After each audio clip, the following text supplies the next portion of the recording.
Naniniwala ka ba na kahit na anong talino ng isang tao ay nagiging tanga pagdating sa larangan ng pag-ibig? Minsan daw ay nagiging bulag pa nga ang isang tao na kahit harap-harapan na siyang niloloko, ay patuloy pa rin siyang nagmamahal.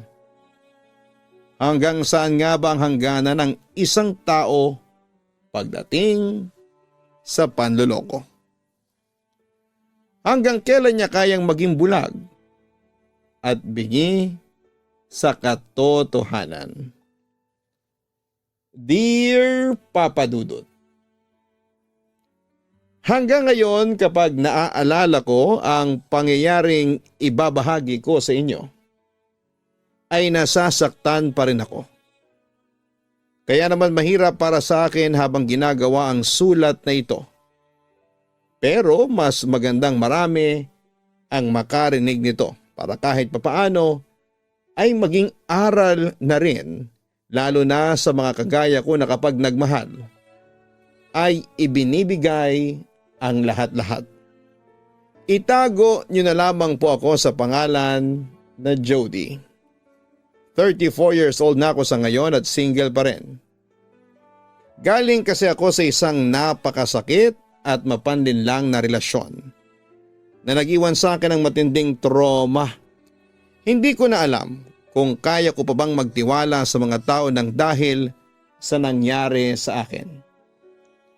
Maayos ang trabaho ko, hindi ako galing sa mayaman na pamilya, ang totoo niyan. Isang kahig, isang tuka ang buhay namin noon. Pero tinaasan ko ang pangarap ko at hindi ako tumigil hanggang sa naabot ko yon. Ang gusto ko lang naman ay makaahon ang pamilya ko sa kahirapan. Dahil ang tingin sa amin ng mga kamag-anak namin sa side ng nanay ko ay napakababa. Yun ang naging motivation ko sa buhay kaya talagang nagsumikap ako, Papa Dudut. 4 kaming magkakapatid at ako ang pangatlo. Nag-asawa na agad yung mga mas matatanda sa akin. Nang magkaroon na ako ng magandang trabaho ay pinag-aral ko lahat ng mga kapatid ko. Pinilit kong isang tabi muna ang kaligayahan ko kagaya ng pag-ibig. Pero sabi nga kapag kumatok na ang pag-ibig sa puso ng isang tao, mahirap na hindi papasukin. Nagkaroon din ako ng boyfriend pero isa lang. Nag-break kami kasi hindi ko siya nabibigyan ng oras. Naiintindihan ko naman ang ex ko na yon kung bakit pinili niyang makipaghiwalay sa akin. Hindi ko kasi talaga kayang gawing priority ang pag-ibig ng time na yon dahil ang gusto ko ay makapagtapos ang lahat ng kapatid ko at makatulong kaming lahat sa mga magulang namin. Hindi naman sa pagiging mayabang pero ako ang naging breadwinner ng family namin ng panahon na yon, Papa Dudut. Wala naman akong pagsisisi kasi nagawa kong patapusin ng college lahat ng kapatid ko. Ngayon ay may kanya-kanya na silang buhay at maayos na trabaho. Hindi na kami namamaliit ng mga kamag-anak namin. Siguro nga'y nagulat pa sila sa nagawa kong iyon kasi sobrang liit ng tingin nila sa pamilya namin. Sa edad na 31 ay nagkaroon ako ng sarili kong bahay. Paminsan-minsan ay dumadalaw pa rin ako sa pamilya ko lalo na kapag nami-miss ko sila. Kinuha ko rin ang isang anak ng pinsang ko na si Myla para meron akong kasama sa bahay at pinag-aral ko rin siya sa kolehiyo. After kong mapatapos ng pag-aaral ng mga kapatid ko ay naisip ko na yun na ang oras para pagbigyan ko naman ang sarili ko. Yung sarili ko naman ang maging priority ko. Sinubukan ko makipag-date ulit pero palaging fail. Hindi ko makita yung lalaki na sa tingin ko ay may katangian na makakasama ko sa panghabang buhay. Sa edad ko kasi na yon ay ayoko na ng panandali ang relasyon lamang kasi hindi na ako bata. Kung papasok man ako sa isang relasyon ay gusto ko yung mapapangasawa ko na. Nadagdagan pa ang pressure ko sa pag-aasawa kapag nakikita ako ng mga tita ko. Palagi nila akong tinatanong kung may boyfriend na ba ako o kung kailan ako mag-aasawa. Baka raw kung kailan 40 years old na ako ay saka ako mag-aasawa. Kapag ganong edad daw ay baka mahirapan na akong magkaroon ng anak. Wala raw magmamana ng mga pinaghirapan ko. Gusto ko rin naman na magkaroon ng anak, Papa Dudut. Gusto ko rin magkaroon ng pamilya. Pero parang napakailab sa akin ang pagkakataon. Hindi ko pa rin makita yung lalaki na mamahalin ko at mamahalin ako. Hindi naman ako mapili pagdating sa pisikal na anyo ng isang lalaki. Kasi alam ko rin sa sarili ko na hindi naman ako kagandahan. Ang gusto ko lang ay yung makasundo ko. May stable na trabaho at kayang dalhin ang sarili niya. Si Myla ang nagturo sa akin ng paggamit ng dating app. Yun daw ang ginagamit ng mga millennials at Gen Z sa paghahanap ng jowa. May mga sinabi siya sa aking dating app na pinadownload niya sa akin. Lahat ay sinusubukan ko. May ilan din akong namit gamit ang mga app na yon pero hindi ko pa rin makita yung hinahanap ko, Papa Dudut. Dumating pa nga ang time na parang gusto ko nang sumuko. Feeling ko ay nakatadhana ako na magpaaral na lang ng mga anak ng pinsan ko at tumulong sa iba ko pang mga kamag-anak. Nakakaramdam na rin ako ng inggit sa mga kaklase ko noong high school at iba kong kaibigan kapag nakikita ko ang post nila sa social media na kasama nila ang mga anak at asawa nila o kaya ay ikinakasal sila. Pero kahit medyo nawala na ako ng pag-asa, ay hindi pa rin ako tumigil sa pagdarasal sa Diyos na sana ay ibigay na niya sa akin ang lalaking nakalaan para sa akin. Gusto ko na rin kasing magkaroon ng asawa at anak. Alam ko sa sarili ko na handa na akong bumuo ng isang pamilya. Mas lalo pa nga akong na-pressure nang ipakilala ni Myla sa akin ang boyfriend niya. Hindi naman ako tumutol sa pagkakaroon niya ng boyfriend dahil hindi rin tutol ang mga magulang niya.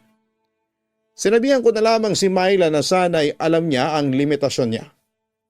Pabiro ko pang sinabi sa kanya na huwag niya akong uunahan na mabuntis kasi sasabunutan ko siya. Nangako naman sa akin si Myla na hindi siya magpapabuntis dahil ako ang inspirasyon niya. Gusto niya raw na makapagtapos ng college at magkaroon ng magandang trabaho kagaya ko, Papa Dudut. Tapos siya naman ang tutulong sa pamilya niya. Ilang beses na umuwi ako sa bahay ng mga magulang ko ay nandoon ang tita ko na mahilig magtanong sa nangyayari sa buhay ko. Kung alam ko lang na nasa bahay siya, hindi na sana muna ako nagpunta roon. Kagaya ng palagi niyang itinatanong sa akin, ay tinanong niya ako kung meron na ba akong boyfriend. Nang sabihin kong wala pa rin ay sinabi niya na talo pa ako ng isa kong pinsang babae na mas bata sa akin kasi ikakasal na raw sa susunod na buwan. Talaga raw na napag-iiwanan ako. Ang mabuti pa raw ay mag-alagan na lamang ako ng aso at pusa kasi mukhang tatanda na akong dalaga. Pagkaalis ng tita ko na yon ay kinausap ko si Mama. Sinabi ko sa kanya na sobra na akong napipressure. Sa pag-aasawa, sabi ko pa ay natatakot ako na tumanda ng walang kasama. Baka forever na akong mag-isa. Bakit ka naman tatanda ng walang kasama, anak? Nandito kami, malay mo buhay pa kami noon ng tatay mo. Isa pa nandyan ang mga kapatid mo at pamangkin. Malaki ang naitulong mo sa kanila at sigurado ako na hindi kanila pababayaan. Sabi ni Mama sa akin. Pero ayoko naman pong tumandang dalaga tapos magpapaalaga sa mga pamangkin ko. Gusto ko rin po magkaroon ng sarili kong anak. Hindi para alagaan ako kundi para meron makinabang ng mga pinaghirapan ko. Turan ko. Naintindihan kita, Jody. Pero wag mong i-pressure ang sarili mo. Kung kaloob ng Diyos na makapag-asawa ka pa ay makakapag-asawa ka. Makikita mo at makikilala mo ang lalaking para sa'yo sa oras na hindi mo inaasahan. Basta huwag mo nang intindihin ang mga sinasabi ng tita mo. Alam mo naman yon, intrimitida, nakangiting wika ni Mama. Kahit paano ay gumaan ang pakiramdam ko sa pakikipag-usap ko na yon sa nanay ko. Naisip ko na hindi dapat ako ma-pressure na makapag-asawa ako. Alam ko na medyo matanda na ako sa edad ko na yon para sa isang babae. At nangyari na nga ang sinasabi ni Mama na makikilala ko ang lalaking muling magpapatibok ng puso ko sa pagkakataon at oras na hindi ko inaasahan.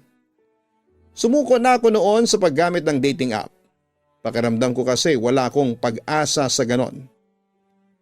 Sabi ko ng time na yon ay hahayaan ko na lang ang Diyos at ang tadhana na kumilos para sa akin. Nakaka-stress din kasi ang ma-pressure papadudot. Isang araw, may nag-add sa akin sa Facebook. Itatago ko na lamang sa pangalan na Echo. Ako ang klase ng tao na hindi basta-basta nag-a-accept ng friend request, lalo na at hindi ko naman kilala ng personal. Dinecline ko ang friend request niya kasi hindi ko siya kilala, papadudot.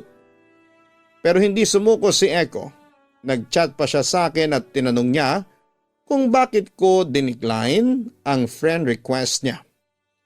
Alam ko sa sarili ko na wala akong obligasyon na ipaliwanag sa kanyang side ko at hinayaan ko na lamang ang chat ni Echo at hindi ko siya nireplyan. Dumating ang time na araw-araw nang nagchat-chat si Echo sa akin. Kinukumusta niya ako. Tinatanong kung ano ang ginagawa ko at kung ano-ano pa. Wala talaga akong plano na replyan si Echo pero nakulitan na ako sa kanya. Kaya ang sabi ko ay tigilan na niya ako. Kasi hindi ako interesado sa kanya. Ang akala ko ay titigil na si Echo nang sabihin ko yon pero bigla siyang nag-request ng video call. Sa inis ko ay inaccept ko yon at nakipag-video call ako sa kanya. Ang hinala ko kasi ay poser si Echo kasi gwapo ang picture niya. Pero nagulat ako nang makita ko sa video call na siya talagang nasa picture na nasa profile niya. Hindi ko alam kung bakit ako napatulala sa unang beses na nakita ko sa video call, papadudot. Siguro dahil sa nagwapuhan ako sa kanya. Hindi ako sure, natawa pa nga si Echo kasi napatulala na raw ako. In-expect na raw niya kasi natatarayan ko siya. Nang may masmasan ako ay sinabi ko na tigilan na niya ako at in-end ko na lang ang call. May parte ng utak ko na nagsasabi sa akin na i-block ko na lamang si Echo pero hindi ko alam kung bakit hindi ko ginawa. Ilang araw na tumigil ang pag-chat ni Echo sa akin. Nagtataka ko kung bakit parang hinahanap ko ang chat niya. Yung tipong hindi kumpleto ang araw ko kapag wala akong chat na natatanggap mula sa kanya. Hanggang sa inesto ko ang profile ni Echo. Nakita ko ang mga shared post niya tungkol sa mga taong napipressure dahil sa tanong ng mga kamag-anak niya. Doon ko naramdaman na baka pinagdadaanan ni Echo ang mga pinagdadaanan ko sa iba kong kamag-anak, papadudot. Sinulit ko na rin ang pagtingin ko sa profile ni Echo. Inesto ko na siya ng sobra, papadudot. Nalaman ko na isa siyang mechanical engineer at matanda lang ako sa kanya ng 1 taon. Pati nga ang zodiac sign niya ay nalaman ko na. Sinearch ko pa nga kung compatible kami at may kilig akong naramdaman. Nang may result na lumabas na compatible ang zodiac sign naming dalawa ni Echo. Nang time na yon ay hindi ako nagkaroon ng hinala na baka sinadya ni Echo na araw-araw siyang nagchat-chat tapos ay bigla na lang siyang tumigil. Pero kung sinadya man niya yon ay naging effective yon para sa akin para hanap-hanapin ang chat niya at siya na nga mismo. Hindi na siya nawawala sa isip ko. Hindi na siya maalis sa isipan ko. Dumating na ako sa point na natutokso na akong i-chat siya para mangumusta. Pero pinipigilan ko na lamang ang sarili ko. Hanggang isang umaga pagising ko ay nagulat ako nang makareceive ulit ako ng friend request kay Echo. Ewan ko pero naka-feel ako ng saya sa maliit na bahay na yon. Nakita ko na kakasend lang ni Echo ng friend request sa akin. Hindi ko muna yon in-accept kasi baka isipin niya na atat akong i-accept yon. Kahit yun naman talaga ang totoo. Naginarte pa ako at pinalipas ko pa ang 2 araw bago ko in-accept ang friend request ni Echo. Tuwang-tuwa siya noon, Papa Dudut, at nag-chat siya kasi ang akala niya ay i-decline ko ulit ang friend request niya. Hanggang sa nag-open si Echo sa akin at ang sabi niya ay napipressure siya sa buhay niya dahil sa halos lahat ng tao ay gusto na siyang mag-asawa kasi hindi na raw siya bata. Nakaka-relate ako sa sitwasyon ni Echo kaya pinayuhan ko siya na huwag niyang hayaan na ma-pressure siya. Ang sabi ko pa ay mag-asawa siya kapag gusto niya at handa na siya.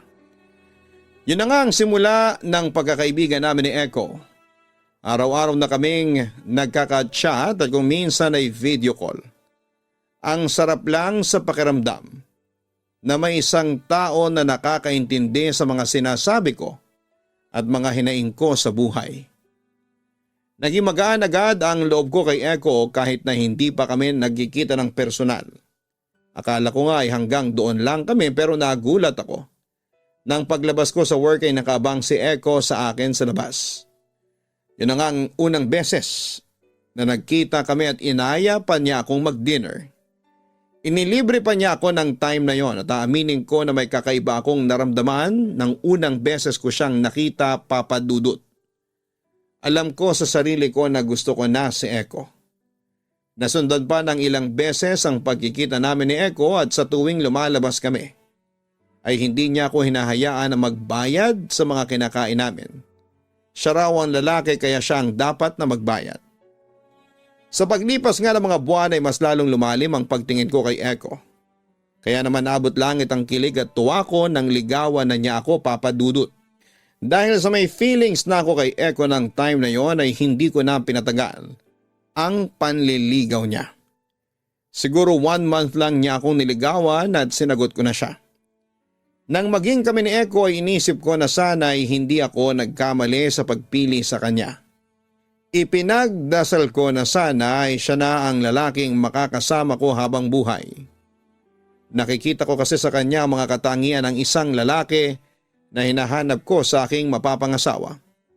Sweet siya, soft-spoken, responsable at may stable na trabaho. Sa second month rin namin ni Echo ay pinakilala ko na siya sa pamilya ko. Naramdaman ko naman na boto ang buong pamilya ko kay Echo para sa akin, Papa Dudut. Siguro'y nakita at naramdaman din nila na mabuting tao si Echo kagaya ng nakita ko sa kanya. Dahil sa napakilala ko na si Echo sa family ko ay umasa ako na ipakikilala na rin ako ni Echo sa pamilya niya. Naghintay ako na ayain niya ako sa bahay nila. Pero lumipas na nga ang ilang buwan ay parang naghintay lamang ako sa wala. Hanggang sa ako na mismo ang nag-open noon kay Echo. Han, kailan mo pala ako ipapakilala sa family mo? Gusto ko rin kasi silang makilala. Ang sabi ko kay Echo habang nagdi-dinner kami sa isang restaurant. Magiging totoo ko sa iyo, Han. Actually, malayo ang loob ko sa family ko.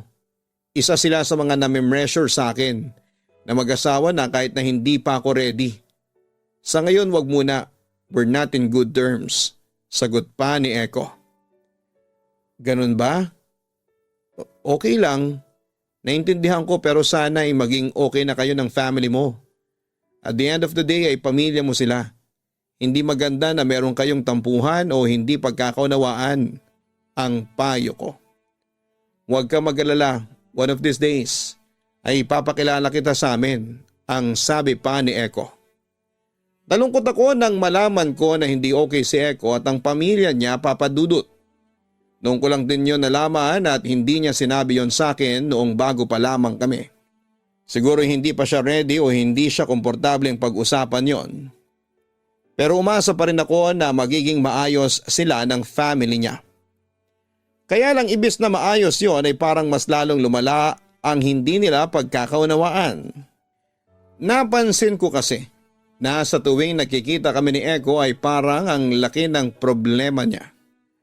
Palabiro siya pero hindi na siya nagpapatawa. Naramdaman ko na meron siyang pinagdadaanan at baka kailangan ko lang magtanong sa kanya para malaman ko yon. Naglakas loob akong magtanong kay Echo kung meron ba siyang problema at doon niya sinabi sa akin na nagkaroon sila ng matinding pagtatalo ng mga magulang niya. Ayon kay Eko ay malaking parte ng sinasahod niya ang napupunta sa pagtulong niya sa kanyang pamilya. Nalaman daw niya na pinangsusugal lang pala ng nanay niya ang perang inaabot niya rito. Nagalit si Eko nang malaman yon kasi hindi biro ang pagod niya sa pagtatrabaho para lang kumita ng pera, tapos malalaman niya na sa ganong bagay lang yon ginagamit ng nanay niya. Nang magalit siya sa nanay niya ay nakisali na ang tatay ni Eko at pinagsabihan siya na wala siyang karapatan. Napagsalitaan ng ganon ang nanay niya. Umalis na pala ako sa bahay namin, Han. Nagbo-boarding house muna ako ngayon. Ayokong umuwi muna sa amin. Gusto ko na ma-realize nila na may halaga ako sa kanila, ang sabi pa ni Eko. Tama yan. Magpalamig ka muna. Pero okay ka lang ba sa inuupahan mo ngayon? Nag-aalala kong tanong. Okay naman. Marami nga lang akong kasama sa kwarto na hindi ko kilala. Tugon pa ni Eko. Binisita ko si Eko sa boarding house niya at naawa ko sa lagay niya roon. Sa isang maliit na kwarto ay 6 sila na puro lalaki. Makalat at sa tingin ko ay hindi siya komportable doon. Napansin ko rin na parang matagal nang kilala ni Eko ang mga kasama niya sa kwarto dahil nagbibiruan pa sila. Taliwa sa sinabi niya na hindi pa niya kilala ang mga yon. Pero hindi doon natuon ang pansin ko kundi sa awa ko kay Eko. Sabi sa akin ni Eko, nagtitiis lang siya roon kasi mura. Kung kukuha raw siya ng kwarto na wala siyang kasama ay mas mahal yon. Baka raw kapusin na siya sa budget niya. Nag-isip ako ng way para matulungan ko si Eko, Papadudot. Hindi kaya ng konsensya ko na komportable ako sa bahay ko habang ang boyfriend ko ay hindi. Hanggang sa nakapag-decide ako na sa bahay ko na lamang patuloyin si Eko. Nang sabihin ko yon sa kanya ay tumanggi siya kasi baka kung ano raw ang isipin ng pamilya ko. Sinabi ko na wala namang pakialam ang pamilya ko sa mga desisyon ko sa buhay kasi kilala nila ako na magaling pagdating sa pagdidesisyon. Pinilit ko si Eko hanggang sa napapayag ko na siya sa gusto ko. Umalis na si Eko sa inuupahan niyang boarding house at lumipat na siya sa bahay ko. Nagkakilala na rin sila ni Myla. May isa pang bakanting kwarto sa bahay kaya doon ko na pinatuloy si Eko. Ang sabi ko ay hindi siya obligado na mag-share sa mga gastusin pero iginiit ni Eko na tutulong pa rin siya sa abot ng makakaya niya. Mas naging masaya naman ako kasi araw-araw ko nang nakikita si Eko, Papadudot. Nung una wala akong pinagsisihan sa desisyon ko na yon. Marunong ding magluto si Eko at may mga pagkakataon na ipinagluluto niya kami ni Myla. Naging magkasundo naman sila ni Myla na kinatuwa ko. Nang malaman din ng mga magulang ko na doon nakatira sa bahay si Eko ay wala naman silang naging pagtutol. Pinag-iingat lang nila ako kasi hindi ko pa raw masyadong kilala si Eko. Pero sinabi ko na huwag silang mag-alala dahil nararamdaman ko na mabuting tao si Eko at wala akong dapat na ikabahala. Isang araw ay wala akong pasok noon, ako lang mag-isa sa bahay. Nagulat ako nang dumating si Eko mula sa trabaho niya na nakabusangot ang mukha at halatang hindi maganda ang mood. Bakit ang aga mong nag-out? Mamayang gabi pa ang out mo, hindi ba? May nangyari ba? Tanong ko kay Eko. Nag-resign na ako sa trabaho ko, Han. Nagkasagutan kami ng boss ko eh. Siya naman kasi ang mali pero hindi niya matanggap. Power tripping din kasi siya. Himutok ni Eko at dinetalye niya sa akin ang nangyari. Pwede ka pang maghanap ng ibang trabaho. Tama na hindi ka dapat magstay sa ganong environment. Magaling ka naman, Han, may tiwala ako sa iyo. Pagpapalakas ko ng loob kay Eko. Sa mga sumunod na araw ay nagsimula na maghanap ng trabaho si Eko. Pero umabot na ng 1 buwan ay wala pa rin siyang nahahanap. Tinulungan ko na rin siya at nirekomenda ko siya sa mga kilala ko pero wala pa rin, Papadudot. Naawa na ako kay Eko kasi parang sinundan siya ng kamalasan. Isang gabi kumatok si Eko sa kwarto ko at aniya ay may gusto siyang sabihin sa akin. Mukhang wala na raw siyang swerte pagdating sa pagtatrabaho kaya ang naisip niya ay ang mag-business na lamang siya. Naging open ako sa suggestions ni Eko sa business na gusto niya. Gusto niya raw ng food business kasi mahilig siyang magluto. Hanggang sa nagkasundo kami na silog meals business ang gawin ni Eko. Inamin ni Eko sa akin na wala siyang pera para mag-open ng ganong klase ng business. Kaya ako nang nagkusang magpahiram ng pera. Para hindi na kailangang magbayad ng pwesto ay doon muna siya nagtayo ng negosyo sa harapan ng bahay ko.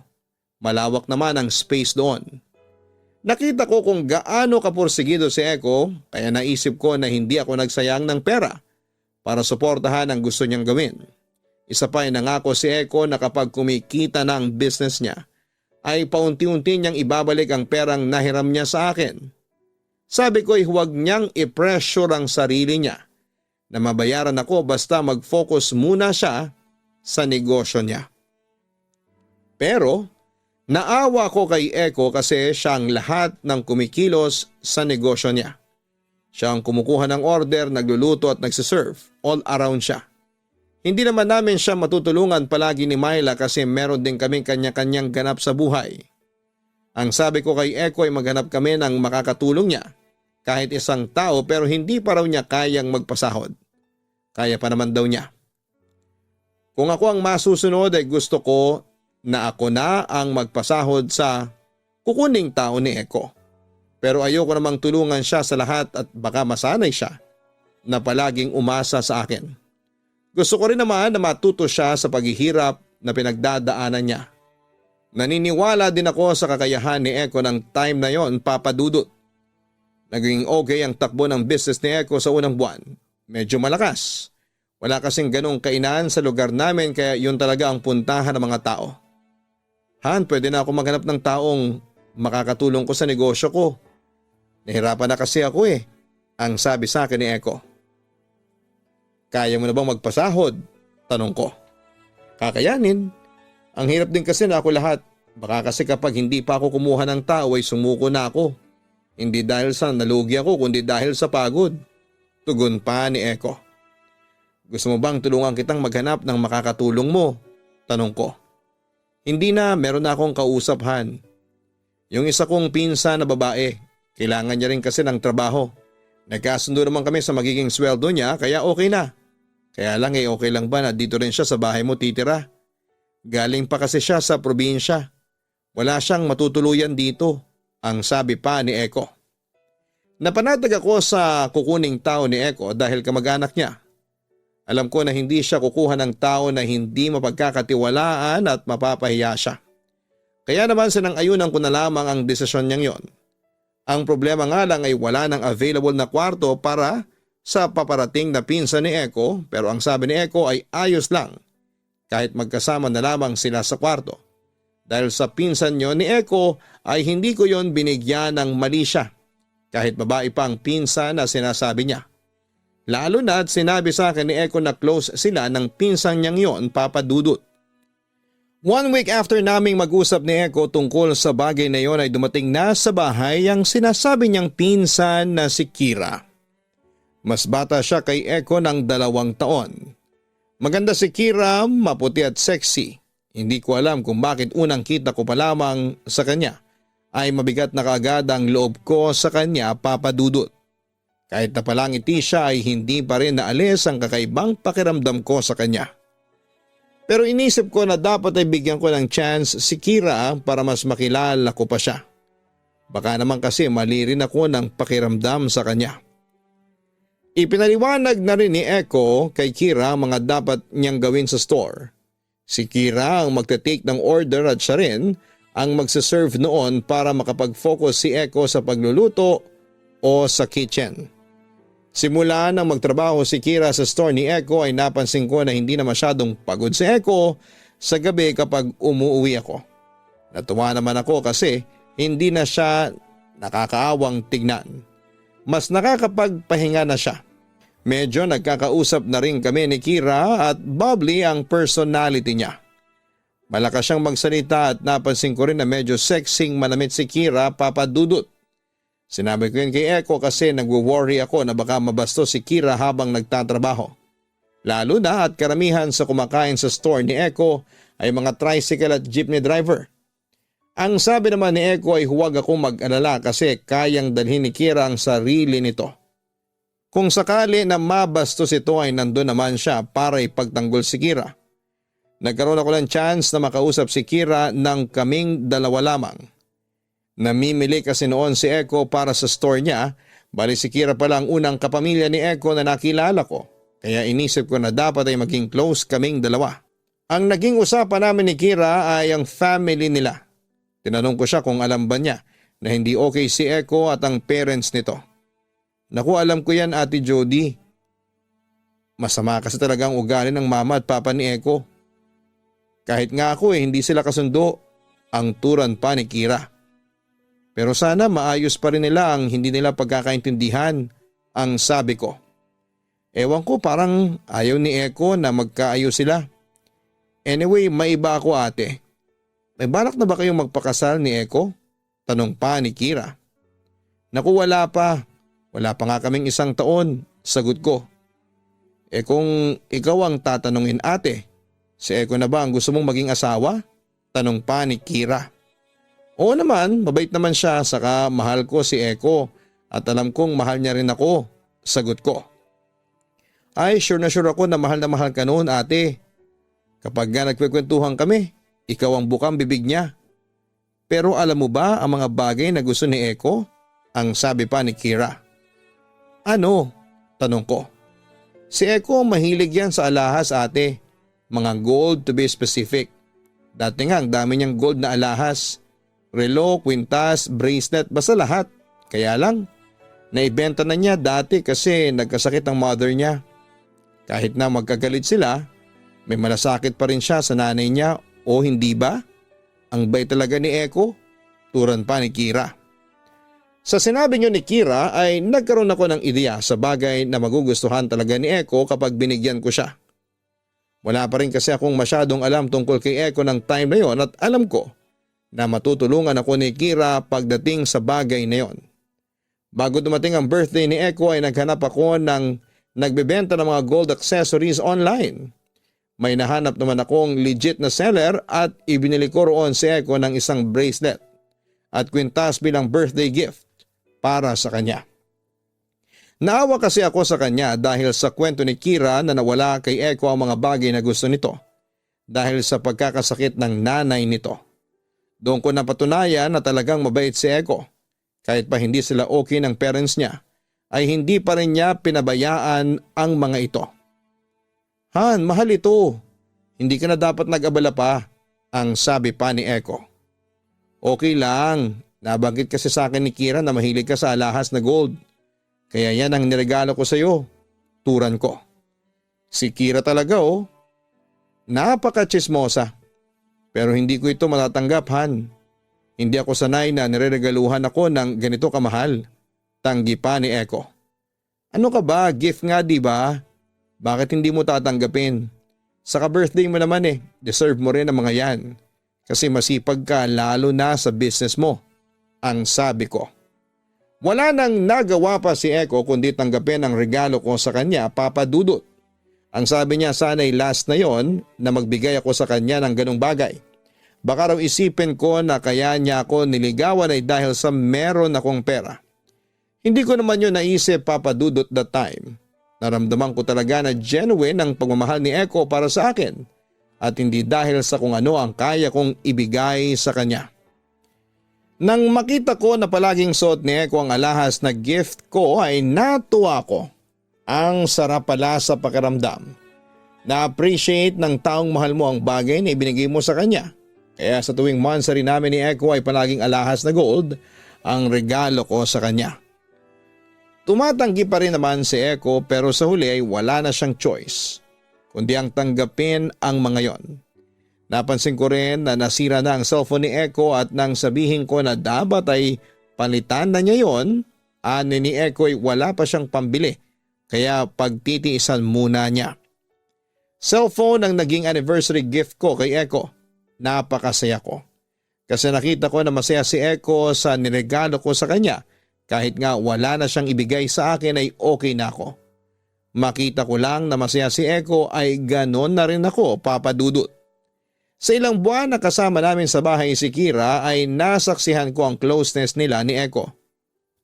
Palagi silang magkausap at minsan ay naghaharutan pa. Hindi ko yun binigyan ng mali siya kasi nga alam ko na magpinsan silang dalawa. May mga ganon naman talaga na magpipinsan. Isang beses na nagpunta si Mama sa bahay ko ay nakita niya ang paghaharutan ni Kira at Eko. Nang makalis si Mama ay nagchat siya sa akin at inamin niya na hindi siya komportable sa pagiging close ni Kira at Eko. Tinanong pa niya kung magpinsan ba raw ang dalawa kasi parang hindi naman. Kung titignan ay para raw magkasintahan si Kira at Eko tapos ay hindi man lang daw magkamukha ang dalawa. In-explain ko na sa nanay ko na super close lang talaga si Eko at Kira at meron naman talagang magpipinsan na hindi magkamukha. Sa kabila ng mga napansin ni Mama ay hindi pa rin ako nagduda sa totoong relasyon ni Eko at Kira. Patuloy kong ginagaslight ang sarili ko na walang mali at hindi ko dapat bigyan ng kakaibang kahulugan ang pagiging close ni Eko sa pinsan niya, Papa Dudut. Kinailangan ko rin na mawala sa bahay ng 3 araw dahil nagaya ang mga kaibigan ko na magpunta kami sa Palawan. Gusto ko sanang isama si Eko pero ang sabi ng mga kaibigan ko ay hindi pwede magsama ng boyfriend o ng asawa. Makalipas nga ang 3 araw na bakasyon, ay bumalik na ako sa bahay at normal naman ang lahat. Nang gumabi na at nasa kwarto na ako ay kumatok si Myla at pinapasok ko siya. Meron daw siyang importanteng sasabihin sa akin. Ate, huwag ka sanang mabibigla pero nakita ko sina Kuya Eko at Kira na naghahalikan sa may kusina as in lips to lips, sumbong ni Myla sa akin. Ano? Bakit naman sila maghahalikan ng lips to lips? Magpinsan sila. Myla, baka naman nagkamali ka na ng pagkakakita mo, ang sabi ko. Hindi ate, sure ako na nakita ko. Buti nga at hindi nila ako nakita, ang sabi pa ni Myla. Hindi pa rin ako naniwala sa sinabi ni Myla, Papa Dudut.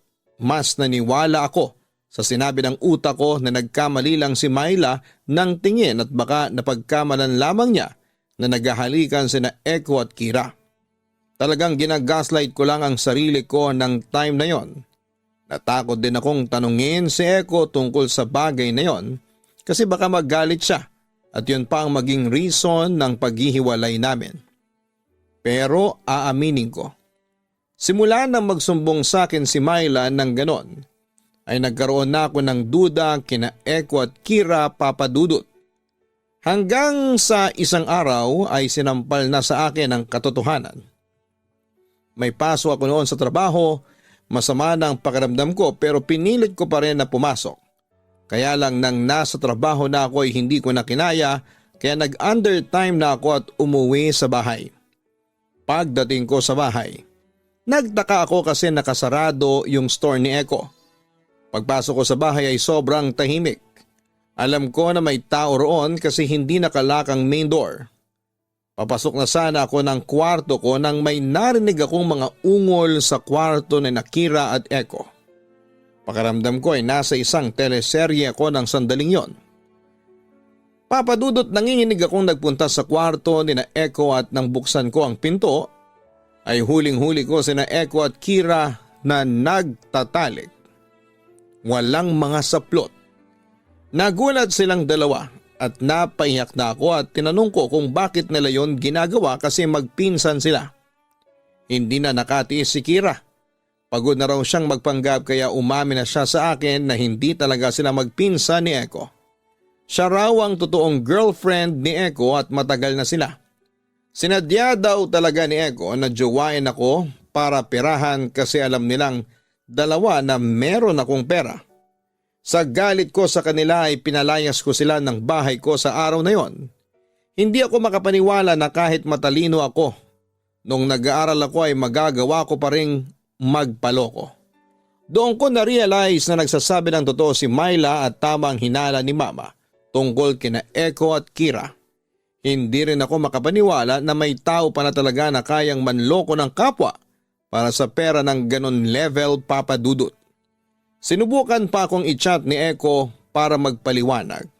Pero hindi ko na pinaniwalaan ang lahat ng sinabi niya. Paano ko pa siya paniniwalaan? Sa simula pa lang pala ay niloloko na niya ako.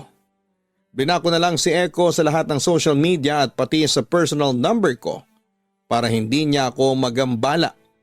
Hindi ko na rin binawi ang mga ibinigay ko sa kanya at hindi ko na rin siya siningil sa mga utang niya. Mas pinili ko kasi na putulin na lamang ang ugnayan ko sa kanya ng panghabang buhay.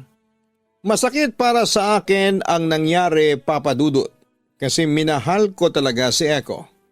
Umasa ako na siya nang makakasama ko habang buhay pero nagkamali pala ako. Totoo nga na nakakabulag ang sobrang pagmamahal. Kahit sinasampal ka na ng katotohanan ay magbubulag-bulagan at magiging tanga ka. Kaya ngayon ay natroma na akong pumasok sa isang relasyon. Para bang mas gusto ko na lamang maging single habang buhay dahil sa naranasan ko kay Echo. Pero kahit paano ay nagpapasalamat pa rin ako sa Diyos kasi alam ko na siya ang gumawa ng way para mahuli ko sina Echo at Kira kasi kung hindi ko sila nahuli, malamang hanggang ngayon ay pinapaikot pa rin nila ako sa palad nila. At kung may panibagong pag-ibig na darating sa akin, magiging matalino na ako. Sisiguraduhin kong hindi na mauulit ang masakit at traumatic na pangyayari na yon. Lubos na nagmamahal, Jody. Bago tayo magpatuloy, gusto ko lamang po kayong i-invite na mag-subscribe sa aming YouTube channel. May mga pagkakataon na kahit harap-harapan nang niloloko ang isang tao at sinasampal na sa kanya ang katotohanan, ay nagiging bulag siya dahil sa labis na pagmamahal at sa kagustuhan niyang manatili ang mahal niya sa kanya. Kapag dumating ka sa ganitong sitwasyon, matuto kang buksan ang iyong mga mata at harapin ang realidad. Hindi tama na nagbubulag-bulagan ka porket mahal mo ang isang tao. Kung mali na ang sitwasyon at niloloko ka lang ay bumitaw ka na. Oo, masakit pero mas lalo kang masasaktan. Kung lalo mong pinapatagal ang paghawak ng mahigpit sa isang relasyon na sa una pa lang ay may bahid na ng panloloko. Makikita mo sa pagbitaw mo ay sasaluhin ka ng tamang tao na talagang nakalaan para sa iyo. Ang pag-ibig ay parang sugal kung saan ay pwede kang matalo at pwede ring manalo. Kailangan lang talagang lakasan ng loob kung gusto mong tumaya kahit na alam mo na pwede kang maging dihado. Dear Papa Dudut, hi sa inyo at sa mga nakikinig ngayon, itago nyo na lamang po ako sa pangalang Eloisa. 31 years old at nagmamanage ng negosyong babuyan at manukan dito sa Iligan City. Matagal na rin akong nakakapakinig dito sa inyong YouTube channel. Sobrang ganda kasi talaga ng mga kwentong inyong iniere. Kaya naman nag-decide ako na sumulat din para makapagbahagi ng sarili kong kwento. Maaga akong naulila sa mga magulang ko, Papa Dudut. High school pa lamang ako ay binubuhay ko na ang sarili ko sa pamamagitan ng pagtatrabaho sa mga tindahan, palengke at kung saan-saan pa. Hanggang sa makilala ko si Aldrin at maging boyfriend ko siya, Papa Dudut. Nasa tamang edad na rin naman ako noon kaya pumayag ako. Nangayain niya ako na magsama na kami sa isang bahay na parang mag-asawa. Kaya lang doon ko siya mas nakilala at nakitang pagiging mainitin ang ulo at mapanakit niya. Mabisyo din siya lalo na sa alak. At kapag nalalasing ay doon siya mas nagiging mapanakit sa akin. Sinasampal niya ako, tinutulak, pabagsak sa sahig at nagiging marahas din siya pagdating sa kama. Tiniis ko ang lahat ng iyon, Papa Dudut, dahil mahal ko na talaga si Aldrin. Saka ayoko nang maging mag-isa sa buhay. Masarap pala kasi yung may kasama ka tapos ramdam mong mahal ka. Mabait din naman minsan ang partner ko basta wag lang siyang malalasing o kaya ay matatalo sa sugal. Dahil madalas na ako ang napagbubuntungan niya ng init ng ulo niya. Ang lahat ng yon ay tinanggap at tiniis ko lang para hindi kami magkahiwalay, Papa Dudut. Eloisa, hinahanap mo raw ako, wika ni Peter nang makalapit sa akin. Regular customer ko siya ng mga ulam na tinitinda ko sa sabungan. Oo, kasi ikaw na lang yung hindi ko pa naaabutan ng order dito sa listahan ko. Teka lang nga, at iaayos ko ang order mo. Kailangan ko na rin kasing pumunta sa kabilang kanto sa may talyer para doon naman mag-deliver ng mga pagkain. Tugon ko. Ala, nawala na pala sa isip ko yan kasi ang daming pumusta sa manok ko. Hindi pa nga ako nag-aalmusal kaya sigurado ako na mauubos ko kaagad ang dala mong pagkain. Wika naman niya. Hindi ka pa nag-aalmusal? Naku, eto. Dadagdagan ko na ng puto bumbong tong order mo para mas mabusog ka, ang sabi ko. Uy, sakto. Alam mo ba na swerte raw ang malagkit na pagkain bago ang sabong? Kasi pampaakit ng panalo. Salamat, Eloisa, ang bait mo talaga. Teka, ano yan? Parang laki naman ng pasa mo dyan sa dalawang braso mo. Pansin niya. Naku, wala to. Tumama lang naman to sa may kanto ng lamesa sa bahay namin. Pagsisinungaling ko. Sa akin ka pa ba naman magsisinungaling? Matagal ko nang kilala yung kinakasama mong si Aldrin. Kaya alam ko na siyang may gawa niyan. Wika ni Peter. Hindi naman niya sinasadya na matulak ako ng malakas dahil sa kalasingan niya. Yun lang yun, ang sabi ko pa. Kailan ka pa ba naman matatauhan ni Eloisa? Dapat hindi mo na sinasayang ang oras mo dyan sa lasenggero na boyfriend mo. Ang dami namang iba dyan na handa kang alagaan at mahalin. Huwag kang magtiis sa taong hindi ka naman kayang ingatan at pahalagahan. May inis na wika ni Peter. Alam mo, Peter, masyado nang madrama yung sinasabi mo. Kunin mo na nga tong pagkain mo para makapag-deliver na rin ako sa kabilang kanto. O basta sa katapusan ng buwan ang bayad nito. Paalala ko sa kanya. Papadudot nang magkasama kami ni Aldrin sa isang bahay ay nagdesisyon ako na magluto na lang ng ulam at iba pang pagkain para ibenta sa mga kalapit na school, talyer o sabungan. Dahil medyo madaldal akong tao, marami kaagad akong naging suki. Nagustuhan din kasi nila ang mga tinda kong ulam na bukod sa mura na ay masarap pa. Isa nga sa mga suki ko noon ay si Peter na madalas kong nakakausap sa may sabungan kapag nagde-deliver ako ng pagkain. Mabait siya at magaang kausap. Madalas din siyang nag-aalala kapag nakakakita siya ng sugat o pasa sa balat ko. Matagal niya na rin kilala ang partner kong si Aldrin at alam niya ang tungkol sa pagiging lasinggero at mapanakit nito sa akin. Marami rin kasi kaming kapitbahay ang nakakarinig kapag sinasaktan ako ni Aldrin, Papa Dudut. Minsan nga ay sumusugod pa sila sa bahay dahil sa pag-aalala sa akin kapag masyado ng malakas ang ingay na ginagawa ng pananakit sa akin ng partner ko. Pinapayuhan na rin nila ako na hiwalayan na si Aldrin o kaya ay ipabarangay ito. Pero hindi ko yon ginawa dahil masyado ko na siyang mahal at ayoko na makulong siya. Hanggang sa mabuntis na nga ako at iyon ang nakita kong pag-asa na baka magbago na ang partner ko. Kaya lang, Papa Dudut, mas lalo lang naging malala ang pagkalangon ni Aldrin sa alak, pati ng pananakit niya sa akin, Papa Dudut. Lalo na nga nang matanggal siya sa trabaho at palagi na lang nasa bahay. Mas naging madalas ang pag-init ng ulo niya. Sa akin ngayon binubunton at talaga namang nasasaktan niya ako. At ang pananakit niya sa akin ang naging dahilan para makunan ako.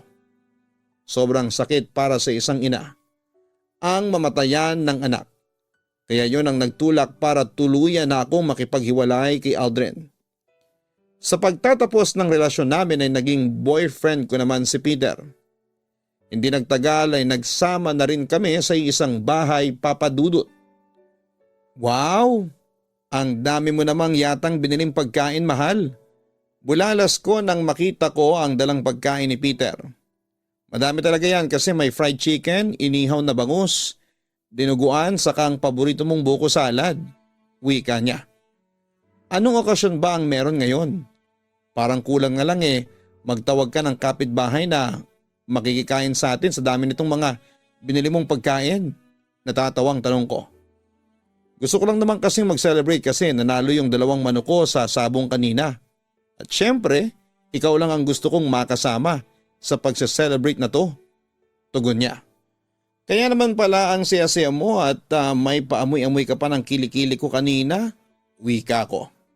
Kahit naman hindi ako nanalo. Ang mga manok ko gusto ko pa rin inaamoy ang maasim na kilikili mo. Tugon naman niya. Grabe ka namang asar ha. Mahal ko. Ay nako, mabuti pa yung maghain na ako habang mainit-init pa tong ulam na binili mo. Sakto kasi nakapagsaing na rin ako ng kanin kanina bago ako maglaba. Kukuha na ako ng mga plato at baso para maayos ko na tong pananghalian natin. Wika ko. Papadudot aaminin ko na nung una ay panakipbutas ko lamang talaga si Peter. Wala pa ngang 2 buwan ang nakakalipas mula nang maghiwalay kami ni Aldrin. Nang sagutin ko siya. Gusto ko lang din kasi talagang makaranas ulit ng pagmamahal mula sa isang tao at ayoko lang din talagang mapag-isa sa buhay. Kaya kaagad din akong pumayag na magsama kami sa isang bahay. Hindi naman ako nagsisisi dahil napakabait na tao ni Peter. Napakalayo niya sa ex-partner ko na si Aldrin. Sa aming 2 ni Peter ay siya talaga ang mas malambing at maasikaso. Kaya hindi nagtagal ay naramdaman ko na rin na totoong mahal ko na siya.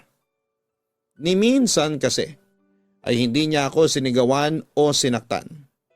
Wala siyang ibang pinaramdam sa akin kung hindi puro pagmamahalang. Ang naisip ko nga noon, kaya siguro ako binigyan ng Diyos ng pagsubok nang makunan ako ng dahil sa ex-partner kong si Aldrin, ay para mas mabigyan ng daan ang kwento namin ni Peter Papadudut.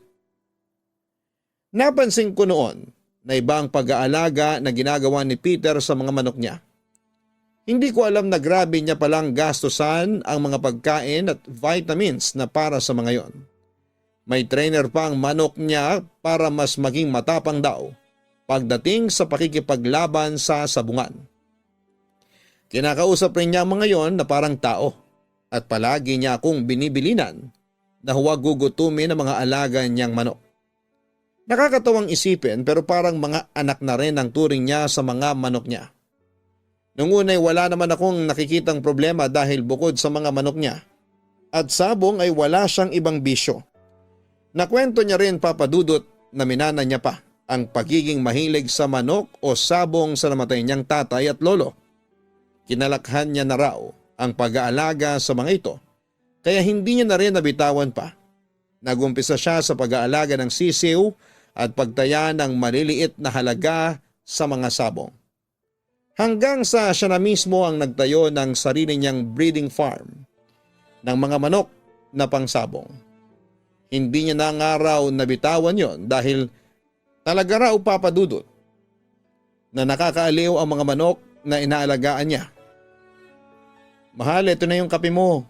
Ano nga pala yung sinasabi ni Henry na racket? Saka bakit parang may narinig ako na pinag-uusapan ninyong dayaan sa sabong? Tanong ko. Wala yun. Natalo kasi yung 3 manok ko kanina. Kaya binenta ko na lang dun sa may nagkakatay ng manok. Minalas ako kaya inalok niya ako ng racket na ipanlaban ng mga mahihinang manok ko. Tapos yung mga big time na kakilala ni Henry, doon niya ipupusta sa kalaban para manalo sila. Pero may malaking balato naman daw ako kapag dihadong manok ang pinanlaban ko. Kwento niya. Nakakatakot naman niyang inalok na racket ni Henry. Naku Peter, wag na wag kang sasama sa ganyang racket ha. Mas okay na yung matalo lahat ng manok mo sa malinis na paraan. Basta hindi ka lang mandaraya. Wika ko. Hindi ko nga tinanggap, hindi ba? Saka pwede ba, wag mo ngang isipin na matatalo lahat ng manok ko. Minalas lang ako kanina kaya 3 kaagad ang nalaga sa mga alaga ko. May inis na wika niya. Bakit parang nagtataas ka ng boses mo dyan? Pinapaalalahanan lang naman kita. Ay nako, Ubusin mo na nga lang yung kape mo at magsasaing na rin ako ng kanin para sa hapunan mamaya. Napapailing na sabi ko noon. Papadudod sa tuwing natatalo si Peter sa sabong ay nag-iiba talaga ang mood niya. Nagiging malamig ang pakikitungo niya sa akin at minsan ay napagtataasan niya rin ako ng boses. Naisip ko kahit sino naman siguro ay talagang magiging mainit ang ulo kapag natatalo sa isang laro o sugal. Lalo na kung may pera na nawala sa iyo. Kaya naman inintindi ko na lamang si Peter sa tuwing matatalo siya sa sabong. At pinapaalala ko rin sa kanya na huwag niyang tatanggapin ang alok na racket ng kaibigan niyang si Henry dahil alam ko na hindi magandang naidudulot ng pandaraya sa buhay ng isang sabungero. Kaya lang papadudot naging sunod-sunod pa ang malas na dumating sa amin noon ni Peter. Bukod sa mga pagkatalo niya sa sabong, napesta rin ng mga alaga niyang manok at ang ilan dito ay namatay. Pati tuloy ang budget namin na para sa mga gastusin sa bahay ay naapektuhan din, kaya nagsimula kaming magipit noon sa pera. Ilang beses ko pa rin narinig noon na kinukulit siya ng kaibigan niyang si Henry na sumama sa racket nito ng bandaraya sa sabong para magkapera siya. Kristo kasi si Henry sa sabong o yung taga-kolekta ng mga pusta, kaya marami itong kakilala na malalaking tao na pumupusta ng malaking pera. Pasimple nitong sinasabihan ang mga kakilalang mayaman na tao kapag may alam itong dihadong manok na ipanlalaban. Marami na rin kasi siyang sabongero na nahikayat sa racket na yon. Yung sinasadya na ipanlaban ang mahihinang manok. Mabuti na lang talaga at marunong umiwas sa mga ganong bagay ang partner kong si Peter Papadudut. Kaya lang isang araw nakaalalay si Peter kay Henry na umuwi sa bahay namin dahil sa sugatan niyang mukha at binti. Nang umalis si Henry ay doon na ako nag-usisa ng kung ano nga bang nangyari. Yung isang kasamahan ni Henry na si Armand na Kristo rin, na huling nagbigay ng tip doon sa isang pupusta. Sinabi niya na mahina ang manok ni Kaloy at doon pumusta sa manok ni Vincent. Ayun, may nakarinig at pinaamin siya na may sabwatang naganap sa pagitan ni Kaloy at Armand. Maraming nakaalam hanggang sa nagkagulo na. Umawat na lang ako nang makita kong nakukuyog na ang mga Kristo ng sabungan. Pero ako naman ang pinagbuntungan nila ng galit at sinimulang bugbugin. Kwento pa ni Peter. Ay na nga bang sinasabi ko eh. Wala talagang maidudulot na mabuti ang pandaraya na yan. Napapailing na wika ko. Mabuti nga't hindi nilaglag ni Armand ang mga kasama niyang Kristo na nandaraya din. Mas malaking gulo yun kapag nagkataon, ang sabi naman niya. Alam mo mahal, parang napapadalas na yata ang away dyan sa sabungan ninyo. Hindi ba noong nakaraang buwan lang may muntik ng may magsaksakan kasi dinaya raw ng referee yung isang mananabong? Tapos ngayon naman, ang mga Kristo naman ang sabungan ang nagkakagulo. Wika ko. Nagkakaroon lang naman ng problema kapag may dayang nangyayari. Wika niya. Pero hindi naman mawawala ang mandaraya sa mga ganyang sugal o sabong. Lalo na at nagkalat ang mga gahaman na tao. Mahal, baka naman pwedeng itigil mo na yung pagsasabong mo kasi parang gumugulo lang ang buhay natin dyan. Ang sabi ko pa. Alam mo namang hindi madali para sa akin na bitawan to. Lalo na at minana ko pa ang mga ito sa lolo at tatay ko. Huwag kang mag-alala. Iiwas na lang ako sa mga ganong klase ng gulo. At pangako sa iyo na hindi talaga ako mandaraya para hindi ako madamay sa kanila. Tugon naman niya. Papadudot na realize ko na sa isang relasyon ay hindi pwedeng yung purong pagmamahal lang ang umiiral o nangingibabaw. Lalo na nga kung nagsasama na sa isang bahay ang dalawang tao na magkarelasyon. Maraming bagay ang dapat na isaalang-alang at pagtuunan ng pansin. Kasi totoo naman yung sinasabi ng iba na hindi tayo mapapakain at mabubuhay ng puro pagmamahalang. Kailangan na kumayod tayo. Magtrabaho o maghanap ng kung anumang mapagkakakitaan kung gusto talaga nating tumatag ang isang relasyon. Nakita ko naman yon sa partner kong si Peter, kagaya ng nabanggit ko kanina. Bukod sa bisyo niya, na pagsasabong ay wala na akong iba pang marireklamo sa ugali niya. dahil ni isang beses ay hindi niya ako sinaktan. Nagkataon lang talaga na magulo ang nakasanayan niyang hanap buhay at masyado niyang ginugugol ang oras at buhay niya sa pagsasabong. Kahit may iba pang paraan para kumita siya ng pera. Pero naisip ko noon na hindi ko naman siya basta na lamang iiwanan ng dahil lang sa bisyo niya, Papa Dudut. Pagkatapos ng gulo na nangyari sa sabungan kung saan ay nabugbog ang partner kong si Peter, ay nabalitaan na lang namin ang biglang pagkawala ng ibang sabungero sa lugar namin. Ang sabi ng mga kapitbahay ay bigla na lang daw hindi umuwi ng mga bahay ng pamilya nila ang ilang kaibigan ni Peter at kasamahan sa sabong. Labis na nag-alala ang pamilya ng nawawalang sabungero at kahit ako ay nag-alala din para sa partner ko.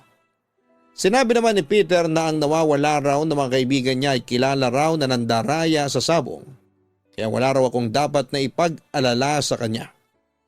Ni minsan daw kasi ay hindi siya nandaya sa sabong, kaya malinis ang konsensya niya. At mabuti na lang daw at hindi niya tinanggap ang racket ng pandaraya na inalok sa kanya noon ng ibang kasabongero niya. Ganon pa man ay naaawa pa rin ako sa pamilya ng mga naiwan ng nawawalang sabongero. Ayoko kasing dumating ang araw na maranasan ko ang hirap at sakit na nararamdaman nila. Ayokong bigla na lang ding maglaho ang pinakamamahal kong si Peter, Papa Dudut. Tama bang narinig ko? Ibig sabihin ay ititigil mo na rin ang paglalaro mo ng sabong? Hindi makapaniwalang tanong ko. Parang gano'n na nga. Ibibenta ko na lang lahat ng mga panabong naman ako.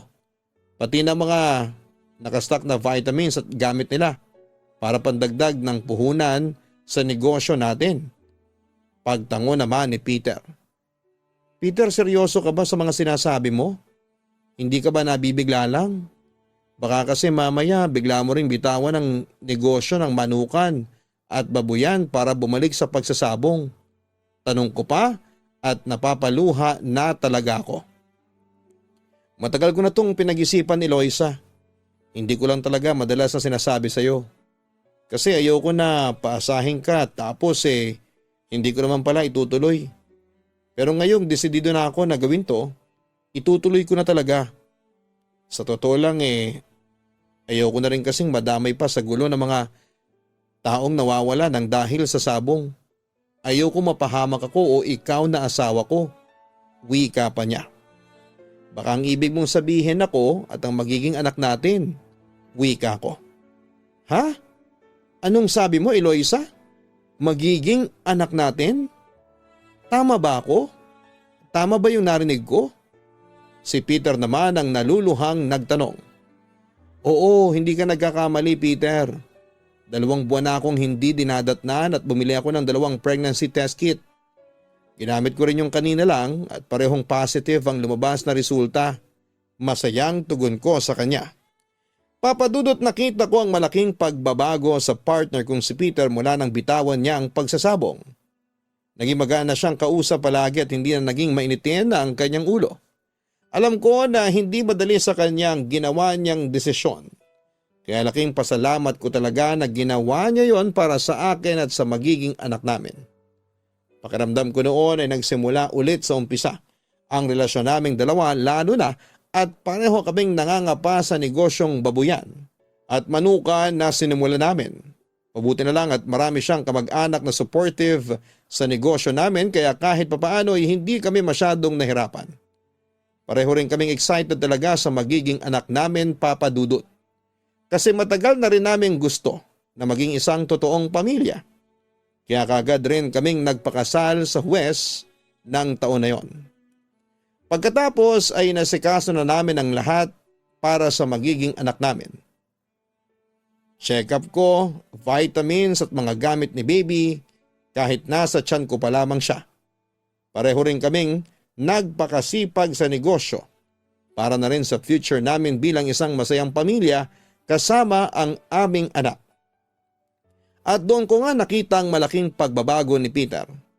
Iniwasan niya talaga ang lahat ng tungkol sa sabong o sugal.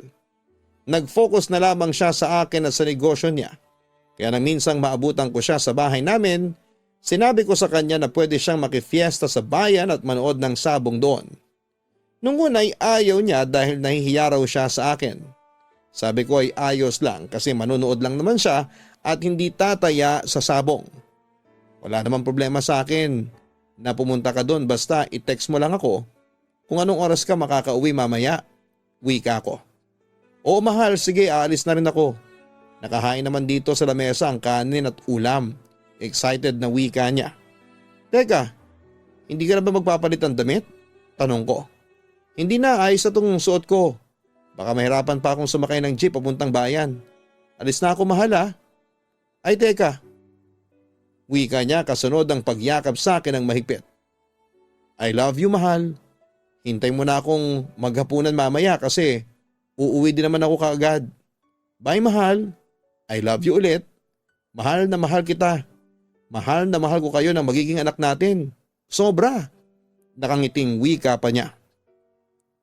Papadudot malaki ang tiwala ko kay Peter kaya hindi ko talaga siya pinagbawalan na manood ng sabong. Ayos lang din sa akin kung tumaya siya gamit ang maliit na halaga ng pera.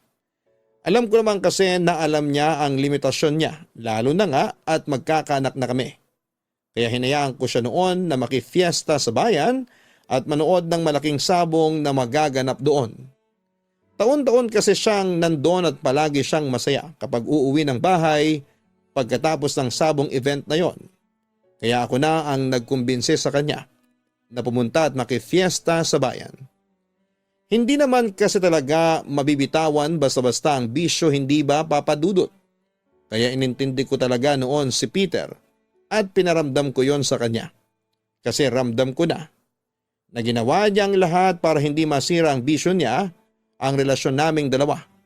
Kaya nga nagulat talaga ako nang mag-decide na siyang bitawan ng breeding farm ng manok niya na panabong at iba na lang ang gawing negosyo. Doon pa lang ay alam ko nang hindi ako nagkamali ng lalaking pinili na mahalin at makasama. Kaya lang papadudot, hindi pala para sa lahat ang tuloy-tuloy na kwento ng masayang pagsasamahan at pagbuo ng isang pamilya. Hindi ko alam kung pagsubok pa rin ba ito, pero pakiramdam ko ay bigla na lang nagtapos ang lahat. Noong araw kasing umalis si Peter para makifiesta sa kabilang barangay at manood ng malaking event ng sabong doon, ayun din ang huling araw na nakita ko siya. Hindi na kasi siya nakauwi ng bahay at wala na akong naging balita pa sa kanya. Nagpa-blatter ako sa barangay at police station para mahanap siya at nagtanong-tanong ako sa mga kakilala o kamag-anak niya kung alam ba nila kung nasaan ang asawa ko. Pero naging bigo lang ako. Walang sino man ang nakapagturo sa akin kung saan ko siya pwedeng makita. Nalaman ko rin papadudot na may ibang sabungero rin ang nawala na kasabay ni Peter.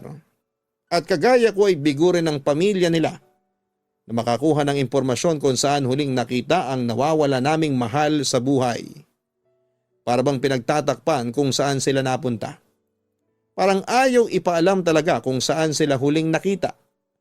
Sobrang sakit para sa akin kasi kung ang dahilan ng pagkawalan ni Peter ay may kinalaman sa sabong ay bakit kailangan niya pang madamay.